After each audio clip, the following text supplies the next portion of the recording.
하나님 말씀 봅니다. 하나님 말씀 마가복음 12장 29절에서 31절까지입니다.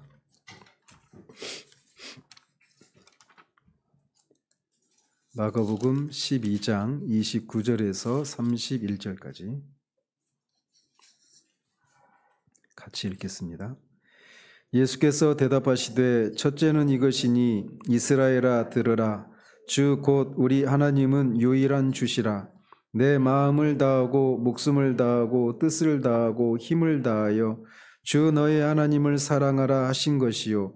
둘째는 이것이니 내 이웃을 내 자신과 같이 사랑하라 하신 것이라.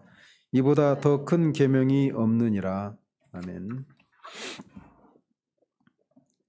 지난주까지 해서 성경시대의 성문에 해당되는 오늘날의 사회 영역의 여러 분야에서 라이프워크의 삶을 실천하는 것에 대해서 살펴봤습니다.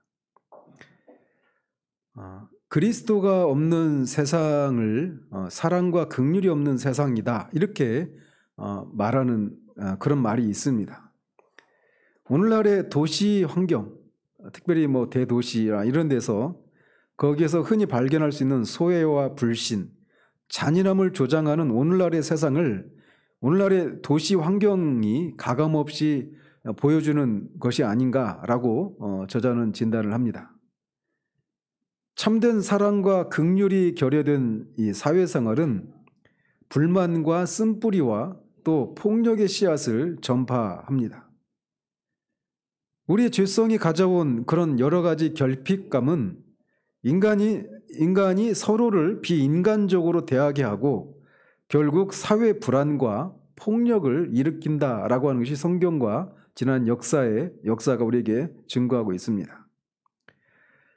세상은 인간은 근본적으로 선하다라고 하는 그런 믿음을 가지고 있습니다. 그렇지만 그것과 달리 성경은 모든 인간은 죄성을 가지고 태어난다라고 말을 합니다. 따라서 인간은 이기적이고 자기 유익을 구하고 때때로 야만적이기까지 하다라고 하는 것이 성경이 우리에게 말해주고 있는 거예요. 그래서 성경은 그것을 가감없이 그렇게 기록으로 남겨놓았죠. 사도 베드로 같은 사람도 실패하고 다윗 같은 하나님의 마음에 합했던 사람도 그렇게 실패하고 모세 같은 사람도 살인을 하고 그렇게 인간이 우리가 누구나 본받을 만한 그런 사람이라 하더라도 하나님이 그냥 내버려 두시면 인간 본성이 다 그렇게 되었다라고 하는 것을 성경의 기록을 통해 그대로 남겨놓고 있습니다. 성경과 역사가 인간은 이렇게 이기적이고 자기 유익을 구하고 때로는 야만적이기까지 하다라고 하는 것이 이런 사실을 입증하고 있어요. 법치를 준수하며 낯선 사람에게 긍휼을 베풀고 다른 사람들의 필요를 내 필요보다 우선시하고 서로 사랑하고 원수를 사랑하며 이른바 서로 간의 예의 범절을 지킬 수 있으려면 어떤 것이 전제되어야 하느냐? 인간이 문명화되어야 한다, 이렇게 저자는 얘기를 해요. 그래서 사회학자인 로드니 스타크라고 하는 학자가 이렇게 얘기를 합니다. 즉 기독교가 그리스 로마의 이교도 사회 속에서 우월한 사상을 보여주어서 이교 문화를 압도했다, 이렇게 주장을 했다고 그래요. 그래서 그가 이런 얘기를 합니다. 기독교 사상이 발달하면서 특별한 무언가가 세상에 들어왔다. 종교와 높은 사회 윤리 강령이 결합한 것이다. 초자연적 존재, 즉 신적인 존재가 인간에게 특정한 무엇인가를 요구한다라고 하는 생각은 전혀 새롭지 않았다. 즉 신들은 언제나 재물과 숭배를 원했다. 그러니까 기독교 사상이 들어오기 전에도 이런 생각이 기본적으로 깔려 있었단 말이죠. 초자연적인 존재, 신적인 존재가 인간에게 어떤 특정한 것을 요구한다, 이것은 전혀 새로운 것이 아니었어요. 마찬가지로 초자연적인 존재가 재물에 반응한다라고 하는 이 인식도 새로운 것이 아니었습니다. 그래서 신들은 재물을 주면 사람들이 원하는 일을 해줬기 때문에 신들이 재물에 어떤 반응한다, 이런 사상도 이교도 세계 속에서는 낯선 것이 아니었어요. 그런데 초자연적 존재와 인간 사이에 이기적 교환 관계 이상이 성립한다라고 하는 개념은 이교도 사회에서 금시초문이었다라는 겁니다. 그러니까 기본적인 이교도 사회 속에서 신과 사람 사이의 관계는 거래의 방식이었어요. 기브 앤 테이크였단 말이죠. 내가 신에게 신이 원하는 재물을 주면 신은 또 우리에게 원하는 것을 줍니다. 이런 식으로 신과 사람과의 관계는 교환의 방식, 거래의 방식이 익숙한 것이 이교도 사회가 가지고 있는 신과 사람 사이의 관계였단 말이에요. 그런데 그런 어떤 신과 인간 사이에 이기적인 그런 관계 이상의 그런 관계가 성립한다라고 하는 것이 기독교에 의해서 그게 드러났는데 이게 이교도 사회 속에서는 금시초문이었단 말이에요.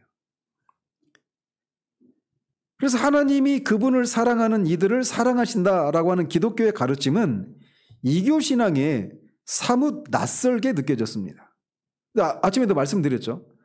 우리는 기본적으로 그러니까 우리가 뭐 손 없는 날에 피해서 이사를 한다든지 어떤 제가 어렸을 때는 저희 집에서 강아지를 이제 지금은 분양이라고 하는데 옛날엔 팔았어요. 아무튼 그렇게 팔 때도 보면 그거를 그냥 우리는 가져가고 싶은 날 가져가라고 하는데 가져가야 되는 날이 따로 있었던 모양이에요. 그러니까 그 작은 거, 크고 작은 모든 것들을 그 자신들이 섬기는 어떤 신들이 노하지 않을 수 있는 그런 날짜나 그런 방법을 따라서 모든 것을 그렇게 삽니다. 근데 그런 것처럼 이슬람교도 마찬가지예요. 이슬람교도 알라가 알라의 위대함을 얘기하지만 알라가 죄인들을 사랑한다. 또 죄인들이 알라를 사랑한다. 사랑의 관계 위에 성립이 되어 있지 않아요. 이슬람교라고 하는 이 종교 체계가.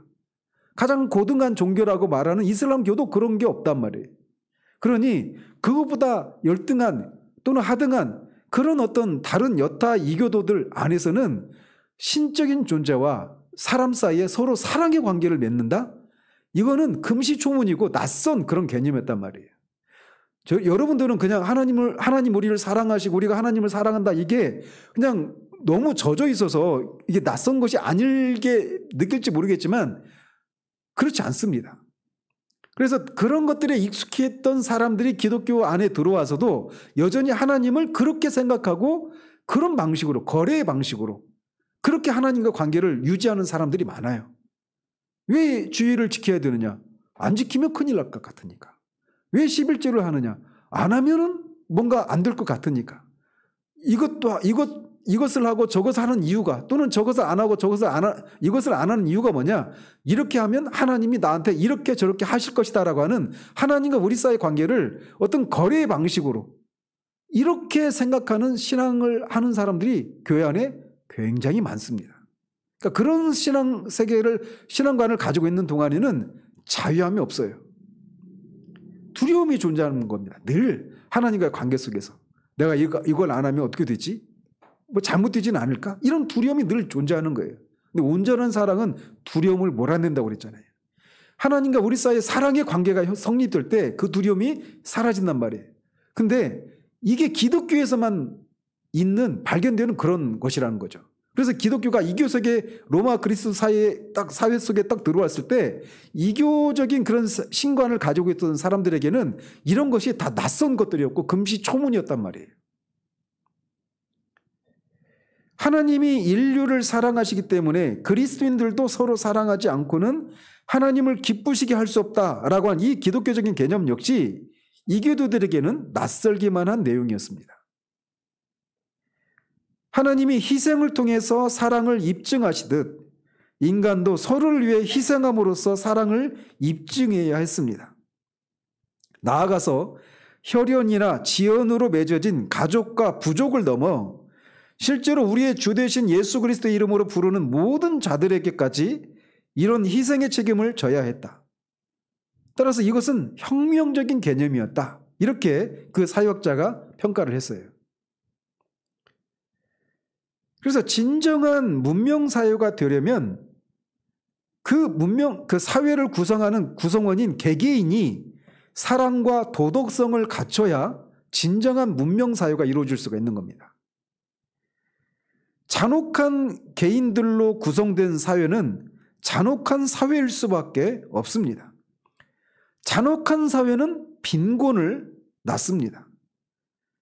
그런데 초대교회 그리스도인들은 처참한 그리스 로마 사회에 희망을 안겨주고 사회를 변화시켰다라는 거예요. 그래서 사회학자인 스타크는 이렇게 또 얘기합니다. 기독교는 참혹함, 혼란, 잔인함으로 점철된 그리스 로마 도시의 삶에 새로운 활력을 불어넣는 재활운동의 역할을 했다. 이게 사회학자의 평가입니다. 기독교는 시급한 도시 문제에 대처하기 위한 새로운 기준과 새로운 유형의 사회관계를 제공했다. 노숙자와 극빈자가 넘쳐나는 도시에 기독교는 희망만 제시하는 데 그치지 않고 구후의 손길을 함께 폈다. 이주민과 나그네로 가득한 도시에서는 즉각적으로 애착을 형성할 수 있는 기반이 되어졌다. 고아와 과부들이 많은 도시에서는 새로운 의미의 확대 가족 역할을 했다. 민족 간 무력 분쟁으로 갈기갈기 찢긴 도시에는 새로운 사회적 결속의 토대를 제시했다. 전염병과 화재, 지진이 휩쓸고 간 도시에서 기독교는 효과적인 간호 서비스를 제공했다. 기독교는 단순한 도시 운동이 아니었다. 기독교는 그리스 로마 사회를 더욱 살만한 곳으로 만드는 새로운 문화를 제시했다. 이게 사회학자 스타크라고 하는 분이 내린 평가예요. 기독교에 대한 평가. 기독교가 그리스 로마 사회 안에 들어왔을 때 이 그리스 로마 사회가 야만의 사회, 잔혹한 사회가 더 살만한 곳으로 바뀌는 그런 역할들을 교회가 했다라는 것입니다. 그래서 스타크가 책에서 결론 지었듯이 그리스도와 그분의 제자들은 인간을 진정으로 인간답게 만들었습니다. 이게 이제 우리가 해야 될 일이라는 거죠. 그래서 기독교가 예수님의 발자취를 따라갈 때 이런 평가를 받는 것은 결코 우연이 아닙니다. 예수님은 우리가 서로 사랑할 때 사람들이 우리가 예수님의 제자임을 알게 된다라고 요한복음 13장에서 말씀하셨어요. 마지막으로 그 제자들에게 주신 계명이 새 계명이잖아요. 서로 사랑하라. 이게 예수님이 제자들에게 주신 계명이었습니다. 한번 생각해 보세요. 나중에 요한복음 강의할 때가 있겠지만 마지막으로 주신 계명이 이거였어요. 서로 사랑하라. 그러니까 오늘날의 사랑이라고 하는 개념은 굉장히 감상적이고 감정적이고 나약하고 유약한 그 무엇쯤으로 생각하는데 사랑은 그게 아니거든요. 근데 그 제자들에게 주님이 마지막으로 말씀하신 게 서로 사랑하라는 거예요. 그러면 너희들이 내 제자라고 하는 것을 세상이 알게 될 것이다. 이렇게 얘기를 한 겁니다. 또 예수님은 하나님을 사랑하고 이웃을 내 자신같이 사랑하라라고 하는 말씀으로 모든 율법서와 선지서를 요약하셨습니다. 그래서 오늘 본문에서처럼 율법사가 모든 계명 중에 첫째가 무엇입니까? 라고 하는 질문에 이렇게 대답을 한 거예요. 하나님을 마음과 목숨과 뜻을 다해서 사랑하고 내 이웃을 내 자신같이 사랑하라. 이것이 모든 계명보다 큰 계명이다. 이게 가장 큰 계명이다. 이렇게 말씀하시는 거예요. 그래서 기독교는 사랑의 종교다. 하나님을 사랑하고 이웃을 사랑하는 종교가 기독교다. 이렇게 얘기를 하는 것이죠. 그런 면에서 우리가 기독교의 본령이 이거라고 하는 것을 우리가 잊으면 안 되는 거예요. 그래서 우리가 어떤 영향으로 부르심을 받았든 어떤 방식으로 성문을 취하라고 명령을 받았든 이 최대 계명, 하나님을 사랑하고 이웃을 사랑하라고 한 이 최대 계명이 우리 일의 기초가 되어야 합니다. 모든 일의 기초가 하나님을 사랑하고 이웃을 사랑하라고 하는 이 최대 명령에 기반을 한 것이어야 한다는 거예요. 내가 왜 어떤 일을 해야 되는가? 하나님을 사랑하고 이웃을 사랑하기 때문에 라고 하는 이게 모든 것에 걸리는 거라는 거죠. 마태복음 22장에서 이게 모든 선지서 율법의 강령이다라고 할 때 강령이 마치 그런 거예요. 그 벽에 못을 박았을 때 그 박힌 못에 수건을 걸어야 걸리잖아요. 모든 물건이. 그런 것처럼 그런 의미의 강령이라고 하는 게. 그래서 우리가 행하는 모든 것이 하나님을 사랑하고 이웃을 사랑하는 그 목과 같은 것에 걸려야 되는 것이지 거기에 걸리지 않는 것. 우리의 모든 행위 이런 것들이 다 의미가 없다라는 겁니다. 벽에 못이 안 박혀 있으면 아무리 뭘 걸으려고 해도 걸릴 수가 없잖아요. 그죠? 그런 것처럼 하나님을 사랑하고 이웃을 사랑하라고 하는 이 계명에 우리가 하는 모든 것들이 다 걸려야 된단 말이에요. 강령이라고 하는 의미가 바로 그런 것이라는 거죠. 그래서 우리가 어떤 삶의 영역에서 어떤 식으로 우리가 살라고 부르심을 받았든지 간에 항상 이 가장 큰 계명에 기반을 두고 그런 일을 해야 되는 거예요. 직업과 관계없이 예수님을 따르는 사람은 남녀노소, 피부색, 신념, 신분을 가리지 않는 모든 사람을 향한 하나님의 사랑을 일하면서 드러내야 합니다. 이렇게 함으로써 하나님의 형상을 따라 지음받은 진정한 사람됨이 어떤 의미인지 재천명하게 되는 겁니다. 우리 믿음의 선배들은 다양한 영역에서 일하며 하나님이 보시는 대로 사람들을 보고 하나님이 대하시는 대로 사람들을 대하는 태도의 본을 보였습니다. 이런 태도가 바로 하나님 나라 문화의 진정한 특징입니다. 예수님의 제자들이 하나님의 뜻에 맞춰 변화를 일군 이제 4가지 삶의 영역을 오늘부터 하나씩 살펴볼 거예요. 그 4가지 영역이 뭐냐면 오늘은 인간 생명의 신성함이라고 하는 영역입니다. 그리고 또 하나는 노예 해방 및 인종 화해라고 하는 이 부분이에요. 그리고 세 번째는 여성, 아내, 결혼의 존엄성 및 존중이라고 하는 영역에서 예수님의 제자들이 하나님의 뜻에 맞춰 어떤 변화를 일궈 왔는지 이거를 살필 것이고, 마지막으로는 가난한 자들을 향한 자비와 긍휼이라고 하는 이 영역에서 이제 그리스도의 제자들이 하나님 나라를 실현하는 것에 어떤 모습으로 이렇게 실천이 있었는가 이거를 살펴보려고 합니다.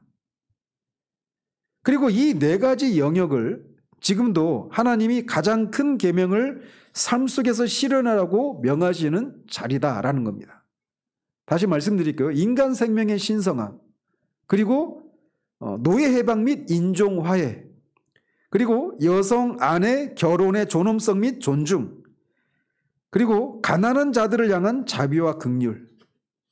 여기에 이 4가지 영역에서 이제 예수님의 제자들이 어떻게 이 하나님 나라의 계명, 이 가장 큰 계명을 어떤 방식으로 실천해 왔는가, 이거를 살피면서 오늘 21세기 대한민국을 살아가고 있는 우리들에게는 이런 각각의 영역에서 우리는 어떤 것을 감당할 수 있을까, 이거를 살펴보려고 하는 겁니다. 먼저 그래서 오늘은 인간 생명의 신성함이라고 하는 영역에서 예수 그리스도의 이 제자들이 하나님을 사랑하고 이웃을 사랑하라고 하는 가장 큰 계명을 어떻게 실천해 왔는가, 이거를 살피려고 합니다. 먼저 그리스도가 사신 그리스 로마 사회, 예수님이 사셨던 시대가 그리스 로마 사회잖아요. 그죠? 그 그리스 로마 사회는 어떻게 특징 지어지는 사회였냐? 잔혹과 폭력, 야만이 판을 치는 사회였다라는 겁니다. 가장 대표적인 게 있다라면 검투사예요. 검투사. 우리는 그 글래디에이터나 뭐 이런 거 보면 검투사 굉장히 막 멋지게 그려놨잖아요. 근데 이 검투사라고 하는 이 직업은 그야말로 사람의 목숨을 가지고 스포츠 하는 겁니다. 그래서 오늘날 축구나 야구를 사람들이 돈을 내고 구경하듯이 그 당시에는 이 스포츠 활동이었어요. 검투사의 그 목숨을 건 그 싸움이. 그래서 오늘날 사람들이 축구나 야구 경기를 관람하듯이 고대 로마인들은 인간이 죽어가는 모습을 보기 위해서 원형 경기장을 가득 채웠다라는 거죠. 그게 로마 사회의 한 특징이었어요. 이게. 그러면서 역사가인 윌리엄 스턴스 데이비스라고 하는 분은 검투 경기에 대해 이렇게 말을 합니다. 위대한 제국시대의 화려함, 문화적 가식 이면에 너울대던 피도 눈물도 없는 마음과 인간 생명에 대한 냉담함을 완벽하게 보여주는 것이 검투사다. 이렇게 평가를 합니다.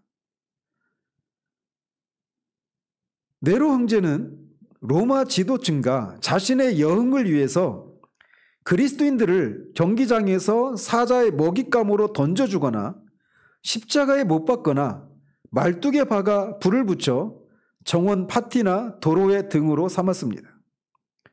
그러니까 사람을 한문에다 그 막대기를 쑤셔 넣어가지고 가로등처럼 길가에 세워놓는 거예요. 그리고 기름을 부어가지고 거기다 불을 붙이고 횃불로 쓰는 겁니다. 가로등으로.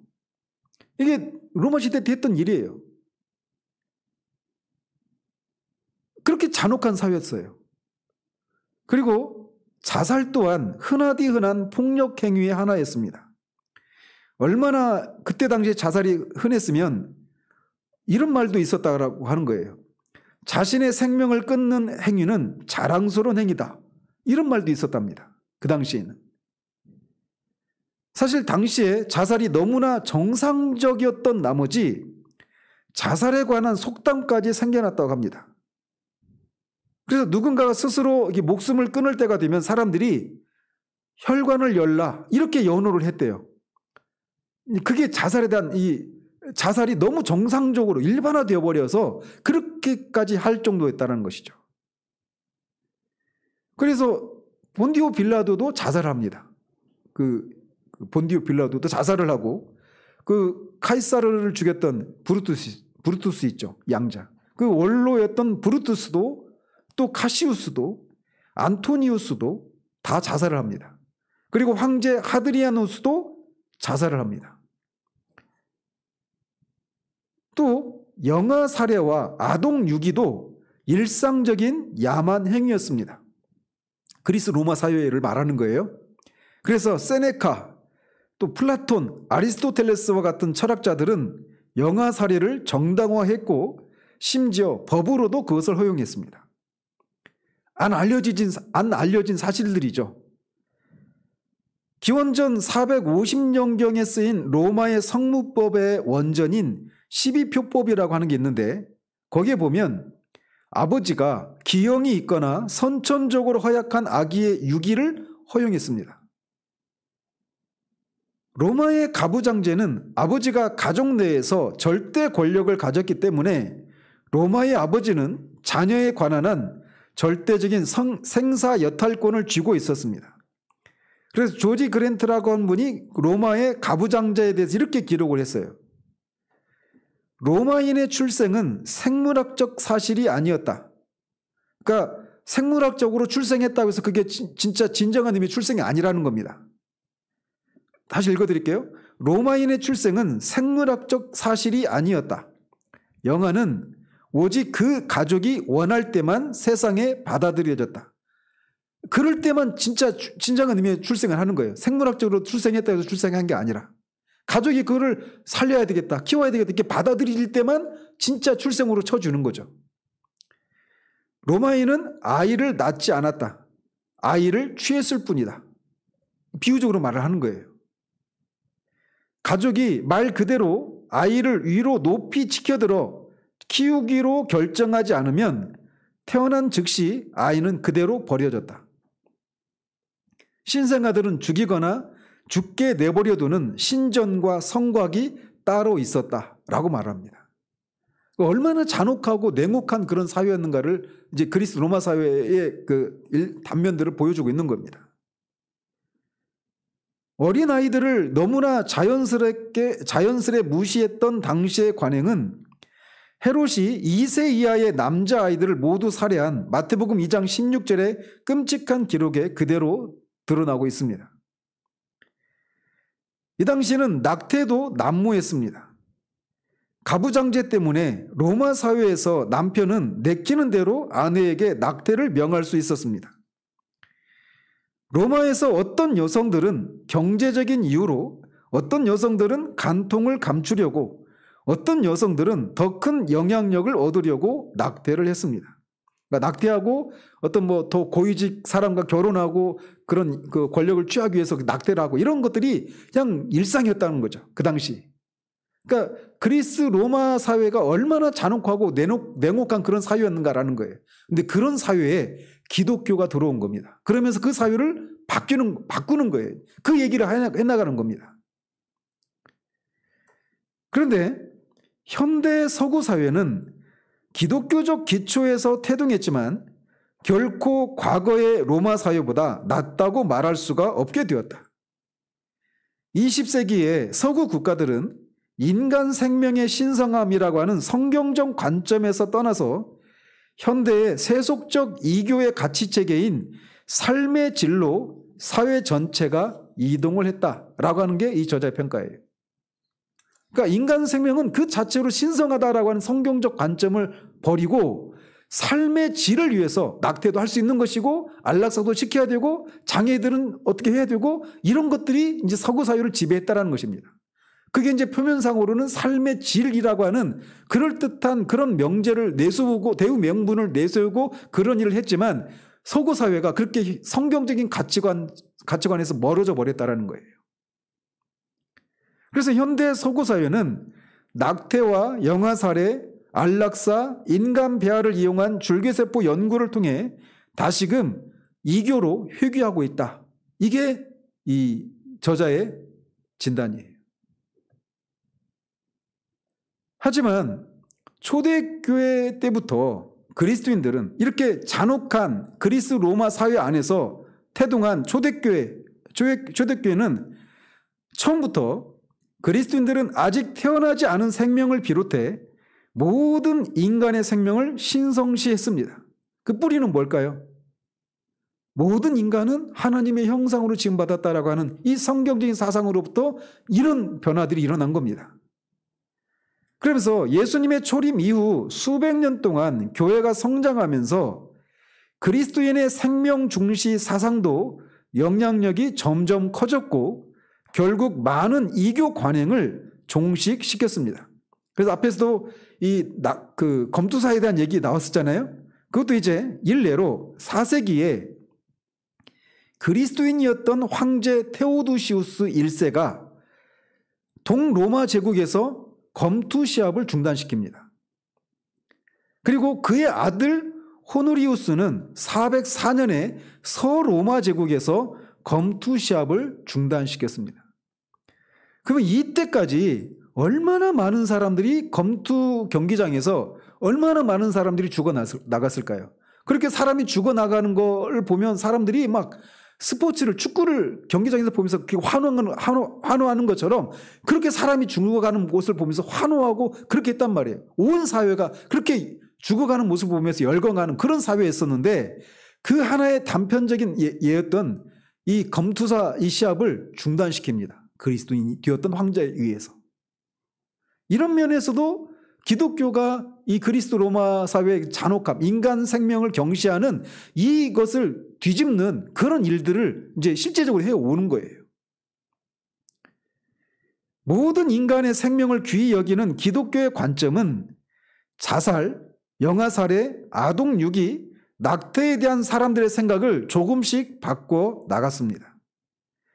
그래서 초대교회 교부들은 살인하지 말라라고 하는 이 6계명에 자기 살해, 즉 자살도 포함된다는 점을 이해했고 그래서 자살에 대해 반대했습니다. 그리스도의 제자들이 늘어나면서 그리스 로마 사회에서 영아살해와 아동유기가 감소했습니다. 그래서 제임스 케네디 박사는 이렇게 썼습니다. 아이들을 교회로 데려가라는 외침이 터져 나온다. 왜? 교회로 가면 사니까. 그리고 고아원과 보육원에서 아이들을 수용하기 시작을 했다. 고아원과 보육원 이것도 그리스도인에 의해서 교회에 의해서 생겨나기 시작한 거예요. 이게 없으면 아이들 다 죽는 겁니다. 사실 영향력이 있는 초대교회 문헌인 12사도의 교훈이라고 하는 그 문서가 있어요. 그 문서의 두 번째 문단에는 이렇게 되어 있답니다.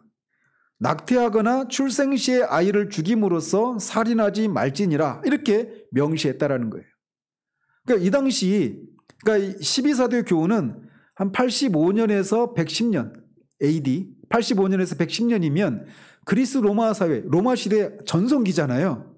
그 한복판에서 그렇게 생명을 경시하는 낙태와 영아살해 이런 것들 아이들을 유기하고 이런 것들이 그냥 일반화되어 있는 그런 속에서 이렇게 명시적으로 얘기를 하고 있는 거예요. 낙태하거나 출생 시에 아이를 죽임으로써 살인하지 말지니라 라고 말이죠.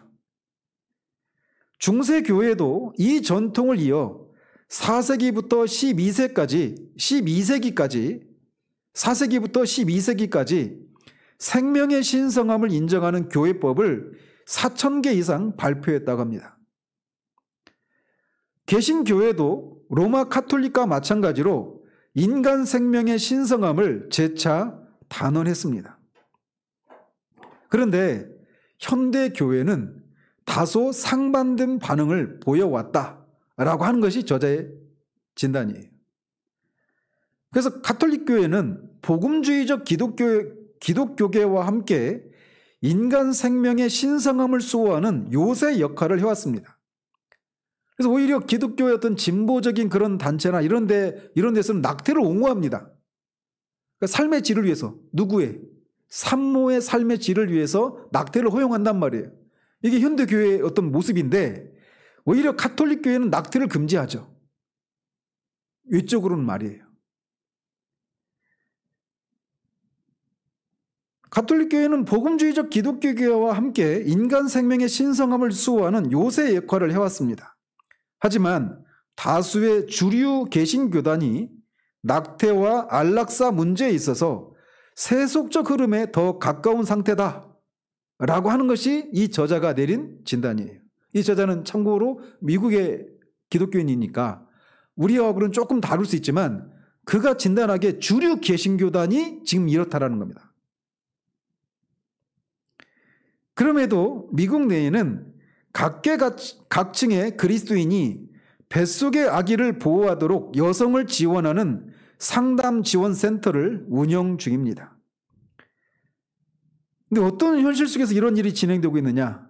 미국의 현실인데 매해 150만 명의 태아가 낙태를 당하고 1만 3천 명이 출산 시에 부분 출산 낙태로 목숨을 잃는 나라에서 이는 실로 위대한 부르심이다 라고 말합니다.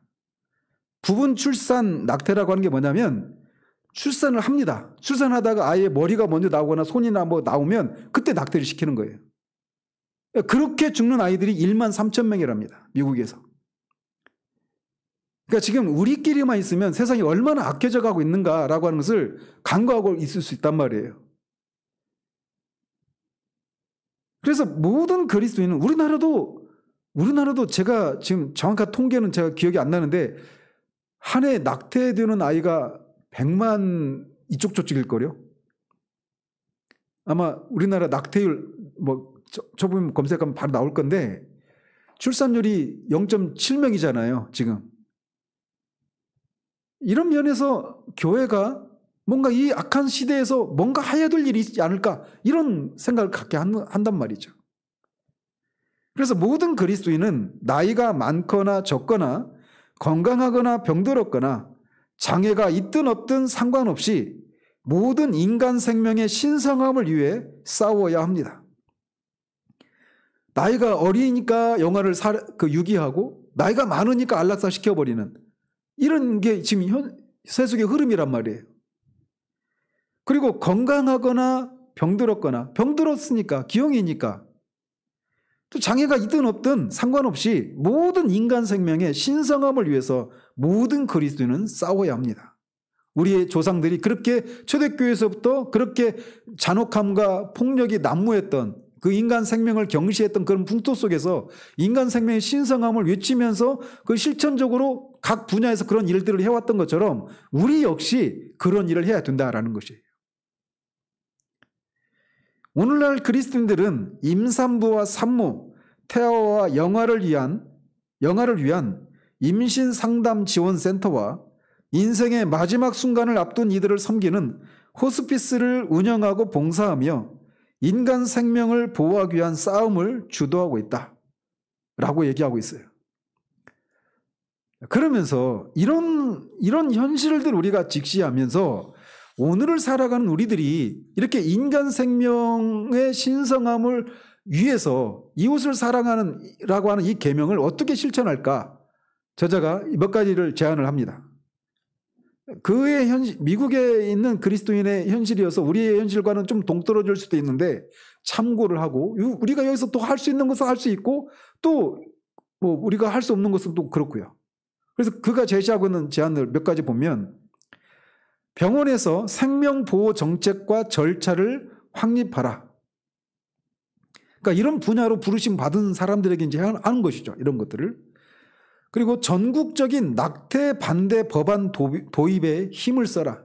그러니까 여기 이제 연방 국가니까 어떤 주는 낙태를 허용하고 어떤 주는 낙태를 허용하지 않아요. 근데 이제 전국적으로 낙태를 반대하는 이런 이 법안을 도입을 하는 일에 힘을 써라. 이런 얘기를 하는 겁니다. 의사의 지시하에 죽도록 방치된 아기들을 돌보고 언론을 통해 이러한 의료 관행에 대한 관심을 촉구하라. 그래서 이번에 책 속에서 어떤 간호사가 있는데 어떤 기독교 이름을 성경에 나오는 이름 그 사람의 이름을 딴 병원에서 근무하는 간호사예요. 그러니까 이제 기독교적인 그런 가치관을 내세우면서 하는 기독교 병원이에요.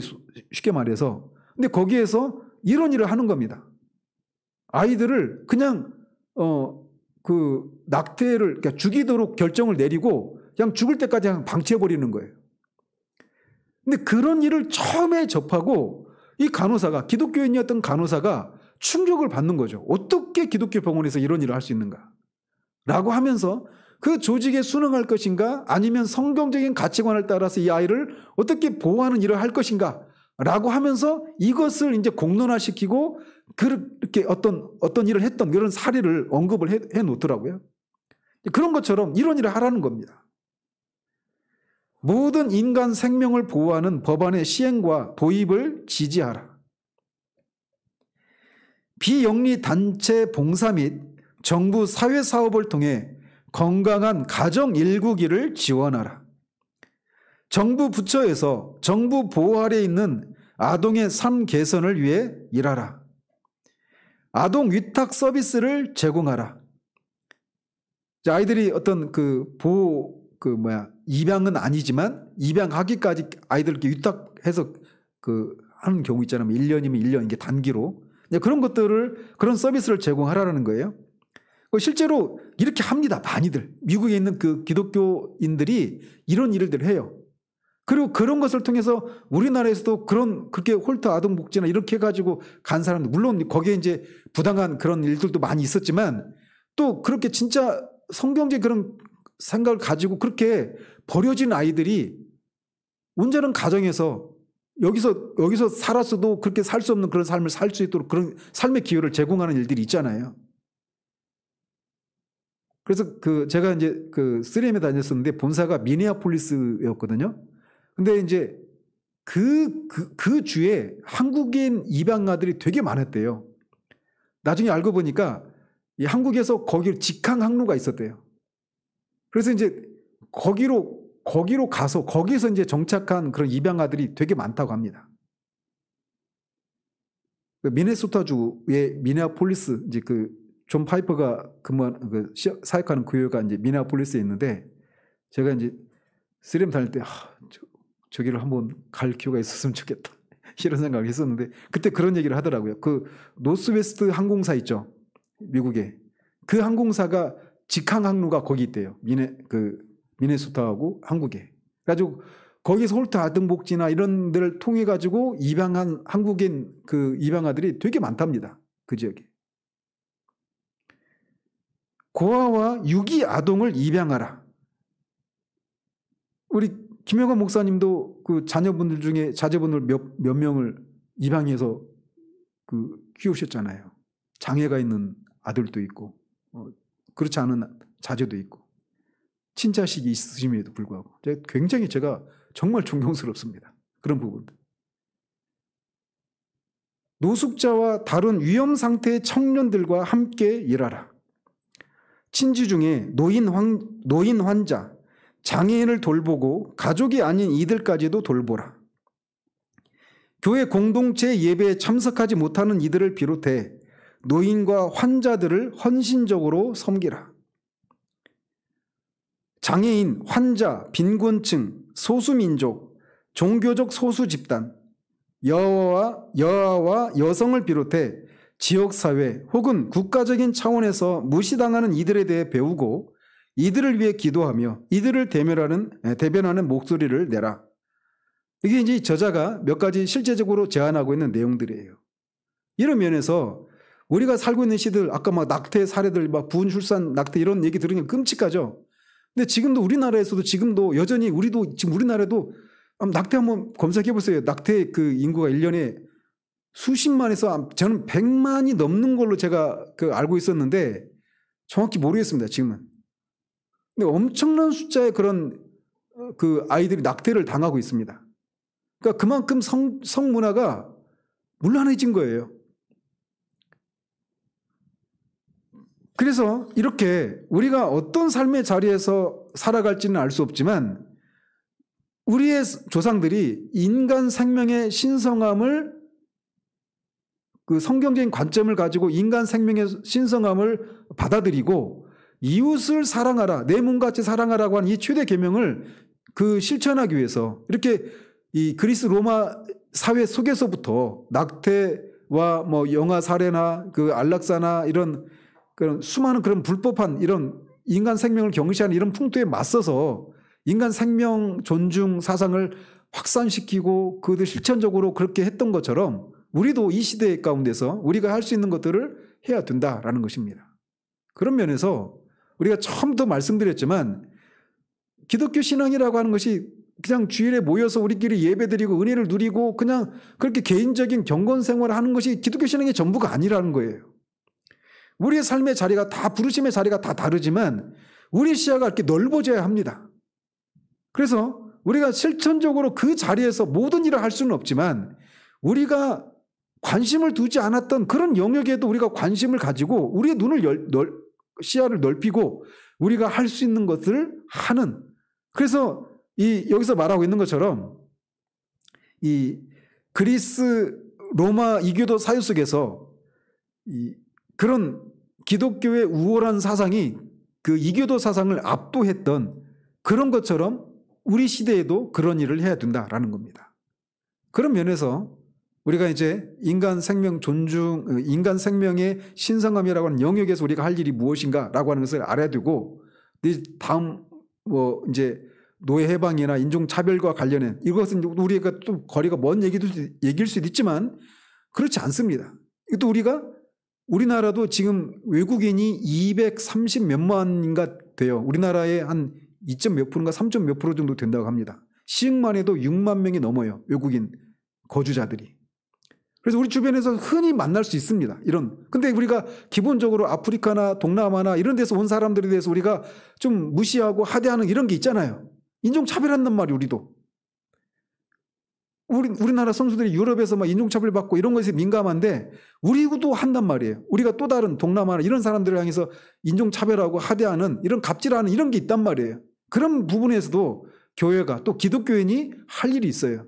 그래서 그 각 영역에서 우리가 어떤 뭘 해야 되는가에 대해서 우리의 시각을 성경적인 관점을 바르게 세우고 실천적으로 우리가 우리 삶의 자리에서 뭘 해야 될지 이런 거를 가져야 됩니다. 그래서 이게 아까 처음으로 돌아옵니다. 하나님을 사랑하고 이웃을 사랑하는 것이 모든 율법과 선지자의 강령이에요. 이게 모세 벽에 박혀있는 못과 같은 거란 말이에요. 그래서 여기에 걸리지 않는다라면 우리가 어떤 직업을 택하고 어떤 안정적인 그런 소득을 얻으면서 어떤 편안한 삶을 살았든지 간에 우리가 살아왔던 모든 것이 하나님을 사랑하고 이웃을 사랑하는 이 큰 계명에 걸리지 않는다라면 우리 모든 노력은 못이 없는 벽에다가 뭐 어떤 물건을 걸려고 하는 그런 헛된 노력에 불과하다라는 것입니다. 그런 면에서 우리가 이 생각을 가져야 돼요. 그래서 이게 우리 각 영역에서 이 네 가지 영역에서 우리가 할 바가 무엇인가라고 하는 것을 깊이 돌아보고 아직 이미 많이 살아온 분들에게도 여전히 지금 이 순간에도 우리가 할 일이 있겠고 또 이제 그것을 준비하는 우리 주일학교 친구들에게는 더 이제 내가 지금까지는 좋은 대학 가고 좋은 직업 얻고 그런 안정적인 직업을 갖고 그렇게 살아가는 행복하게 살아가는 것이 내 인생 최대의 목적이었는데 그렇게 살면 안 되는구나.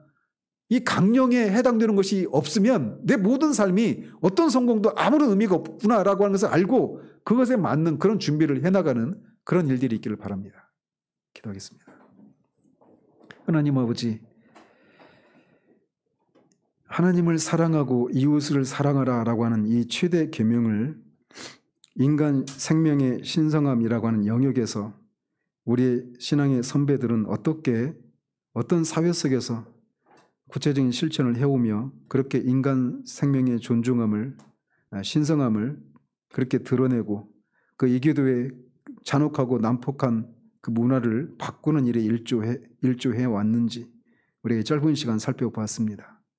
이제 21세기를 살아가는 우리들에게도 우리가 살고 있는 이 사회가 겉으로는 많이 문명화되고 많은 교양과 교육을 받은 사회 같지만 여전히 이기적이고 이 죄악된 본성에 따라서 인간 생명이 경시되는 그런 다양한 그런 삶의 한복판이 우리가 살아가고 있음을 우리가 볼 수 있도록 도우시옵소서.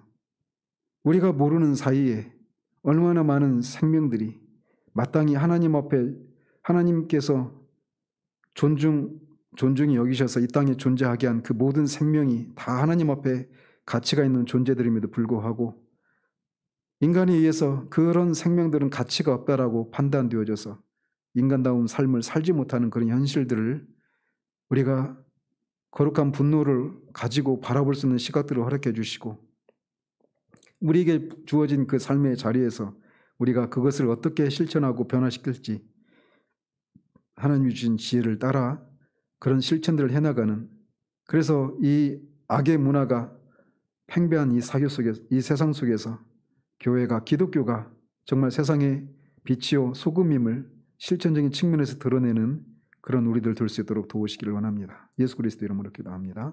아멘.